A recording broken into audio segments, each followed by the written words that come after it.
Like, so as you take risk, people a lot of time don't want to take risks because they feel, what if I get a failure? And people will point out that three people that said, hey, this is a risky one that you're taking, they will be the first one to give you a call, when you take up a job, saying, hey, Amit, I told you not to do it. So, and I'm sure not only this, but over the years, I'm sure you got maybe in your job or in your personal life where you you got through failures. How do you process failures in life? And how do you process them to get ahead? I mean, a lot of people get failure and they feel this is the end of it. Yeah, I think, see, I think, I know I'm a deeply context guy, right? Like when you say Yeah. failure, what failure are we talking about, right? Was it, it's a failure to expectations, right? Yes. There was a desired goal, and that desired goal was not met. Could have been a financial goal, could have been something, right? Personal goal, yeah, anything like maybe Anything. getting married to someone, you did not get that girl married to someone else is a failure. Yeah. You were expecting this much amount in a salary, you did not in a hike, and you got less is a failure. A lot of people, why I'm talking about it is because I see a lot of people talk about that. Hey, I tried this, it did not work, and I've seen a lot of failures, so I'm not built for that. So I'd rather not take that risk. Yeah, I think, the way I think about it is failure is uh, very integral part of the journey. There is somebody who said a very important thing to me when I was doing my startup. That look, Amit, you can make, when you're developing a product, as an example, you can make a lot of penny mistakes, and you can make a lot of $100 mistakes, right?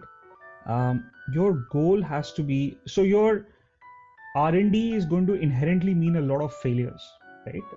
At a feature level, at a product level, it could be anything. But he said, as long as you're making um, one penny failures, let the jar fill, let it fill, you know.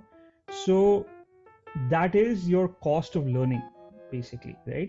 You will make $100 mistakes as well, but make less of those, essentially. So one, every failure has many components, and every component has a certain value, right? You did not marry one out of sort of 700 million girls. It's fine, like it's okay.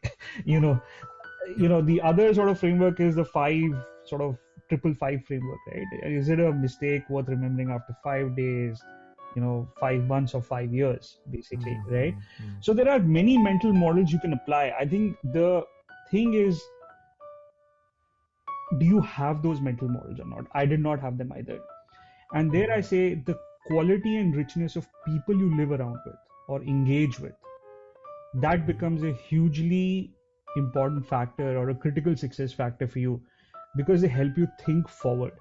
If you always go meet a friend who's ready to, I have met many such people, it's not just friends. Whenever you have a very nascent idea, which is literally on a paper, people will tell you 10 reasons why it will not work. And almost 90% of the population is out there which is going to tell you why it's not going to work, right? But do they really matter? I think the person that matters is who says, okay, this is a starting plan. Let's build on it, right? And so if you are in that set of people, you start enriching your own business models, and then your view on failure is actually fundamentally very, very different, right? You actually do not even treat it as failure, quite honestly, right? Because you're like, no, this was not my failure. This was my cost to learn, right? And my learning rate has to be very, very high. That's how you learn. That's how you reflect. So I think it comes down a lot to the kind of people you interact with, you engage with, you consult with. Um, because if you want critique ideas, like, I mean, a critique on your ideas, yeah, pick up anybody on the street. They can critique it. But Mm-hmm. is that important? And that's why I think what happens for entrepreneurs or people who are doing this, they say, go talk to 100 people about your idea. I'm like, no, I only want to talk to two people who can sit with me and say, how do you build on this further? Basically, I don't care about people giving me opinion on my product. Why do I care?